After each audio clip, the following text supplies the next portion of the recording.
You know, we come through the winter, and it's always one of those things that seems like such a long winter. And from a landscape standpoint, landscape plants, we wonder what effect the winter's going to have on them. And this really wasn't that bad of winter extreme colds or whatever, so we really weren't expecting there to be a lot of problems. And realistically, there weren't. However, you know, we kind of got shocked a few weeks ago when we started seeing certain plants that were just up and whole plants dying that had been healthy.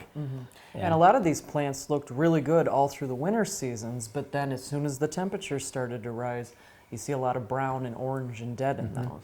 So Liz, you did some research on this and found out that, you know, we weren't the only ones with the problem, you know, and it's a disease issue. And the disease issue was a result of what? It's a result of all the wet that we had last season and actually are continuing to have this spring as well. And it's called Phytopthora.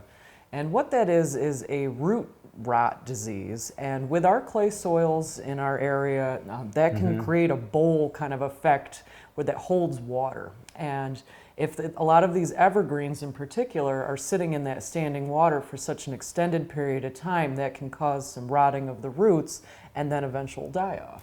But even some of the areas where whole sections died off, it wasn't even low areas. It was, I've seen some on a slope where whole areas just died off. So there's definitely a disease issue that just, you know, went right through and did a good job.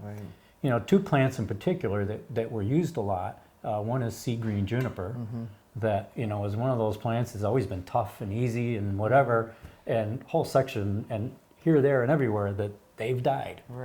And it doesn't seem to matter whether they were newly planted or whether they were mature plants, because we're seeing this die off in things that are brand new, but also in plants that are 20, 30 years old. The other one is an arborvitae variety called emerald arborvitae. You know, other varieties seem to be untouched, but emerald arborvitae seems to have gotten hit really hard. So. You can see browning at the base of those plants often, or you'll see whole sections of that'll kind of turn orange, or even the whole plant.